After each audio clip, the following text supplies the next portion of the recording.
लालची दिवाली सस्ता पटाखा दुकानदार। मुकुल के दिवाली के पटाखों की दुकान के पास गोवर्धन आता है।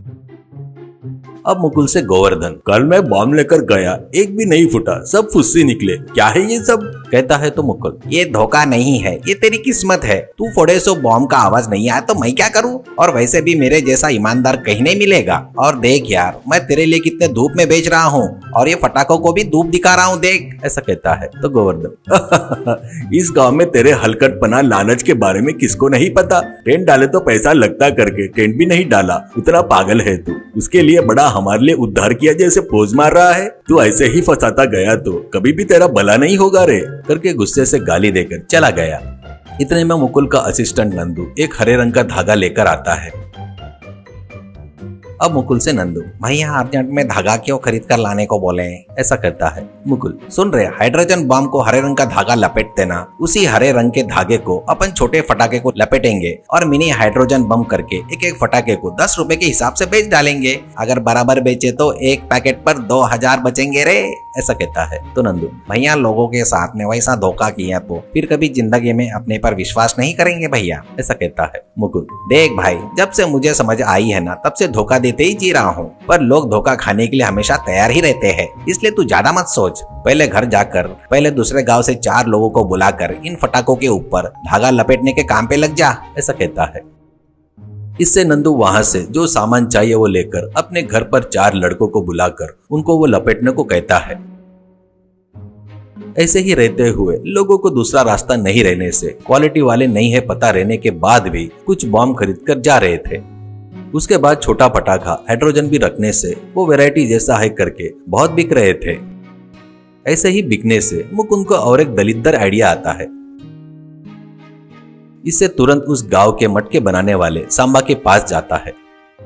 अब सांबा से मुकुल, देख भाई, मुझे छोटे साइज के अनार के लिए मटके चाहिए, तू करेगा क्या पता नहीं, पर मुझे 2000 चाहिए। सांबा, भैया पहले ही कब बारिश होगी पता नहीं, एडवांस दिए तो बनाता। कहने से मुकुल सांबा को पूरे पैसे देता है। उसके दूसरे दिन ही सांबा उसको अनार बनाकर देता है। उसको मुकुल नंदू के पास लेकर आता है। वो अनार देखकर नंदू शॉक हो जाता है तो उससे मुकुल, क्या रे भाई, फिर से आया करके शॉक हुआ क्या? क्रिएटिव बोले तो वैसा ही रहता है रे, और मेरा तो एकदम मामूली नहीं है। देख, इन मटकों में तुम क्या करते बोले तो बारूद रहता है ना, मटके में पहले मिट्टी भर दो, ऊपर से थोड़ा सा बारूद भर दो, बस भाई, थोड़ा बारूद बाकी का सब मिट्टी। जैसे ही जलाएंगे वैसे फूस बोलेगा बढ़िया, जल रहा सोचकर बाद में कुछ भी नहीं आएगा, अपने को ऊपर पैसा ही पैसा आएगा। और एक बार पैसे पूरे सेल होने के बाद तुमको एक एक को 100 रुपए दूंगा, समझ में आया ना? बढ़िया त्योहार होने के बाद पड़ोस के गांव में जाकर बढ़िया फिल्म देख कर आओ, ठीक है ना? ऐसा कहता है तो नंदू, रहने दो भैया, हम लोगों ने फिल्में देखना छोड़ दिए, वो 100 रुपए तुम ही छुपा के रख लो भैया, कहकर उन अनार के मटके को लेता है।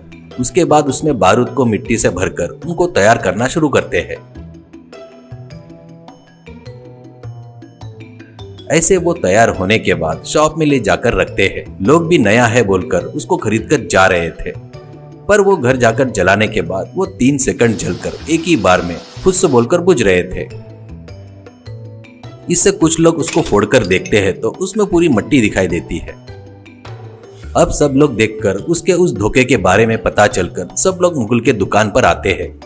उसके बाद सभी लोग झगड़ा करते देखकर सबसे मुकुल, अरे देखो डियर गुंडे लोग, मेरे धोखे के बारे में तुमको पता चल गया तो मेरा कुछ नुकसान नहीं है। तुम लोग अगर मेरे ऊपर हाथ उठाए तो, मुझे मारने का प्लान बनाए तो मैं तुम सबके ऊपर कोर्ट केस डाल के तुम सबको जगह जगह घुमाऊंगा। मैं अगर घुमाने लगा तो मामूली नहीं रहेगा, तुम्हारी संपत्ति पूरी बेचनी पड़ेगी। ऐसा कहता है तो उनमें से एक औरत, अरे कोई भी 1 रुपया महंगा बेचता है, पर तेरे जैसा छोटे पटाखे के ऊपर हरा धागा लपेट कर नया टाइम बॉम्ब है करके बेचना, अनार में मिट्टी भरकर बेचना, इतने बड़े धोखे को भगवान देखते हुए चुप नहीं बैठेगा रे, तेरे को सजा देगा पक्का। ऐसा कहती है मुकुल, गालियां दो रे, गालियां दो, कितनी भी गालियां दो, मुझे कोई भी कुछ नहीं कर सकता।